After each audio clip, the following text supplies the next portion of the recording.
Telugu film کے actor Venkatesh کے خلاف فوجداری مقدمہ درج۔ حیدرآباد پولیس نے فلم نگر کے دکن کچن ہوٹل کی انہدامی کے سلسلے میں تیلگو فلموں کے مشہور ایکٹر وینکٹیش اور ان کے ارکان خاندان کے خلاف فوجداری مقدمہ درج کیا۔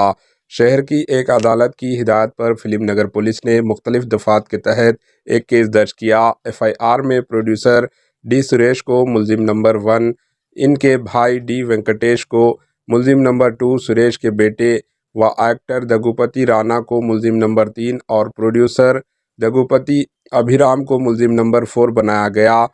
نامپلی کی عدالت نے گزشتہ روز عدالت کے احکام کے خلاف ورزی پر مقدمہ درج کرنے کی پولیس کو ہدایت دی تھی۔ Bureau report AHN news. AHN news کے یوٹیوب چینل کو سبسکرائب کریں اور بیل آئیکن کو دبانا نہ بھولیں تاکہ آپ کو ہر نئی آنے والی ویڈیو کا نوٹیفیکیشن بر وقت مل سکے۔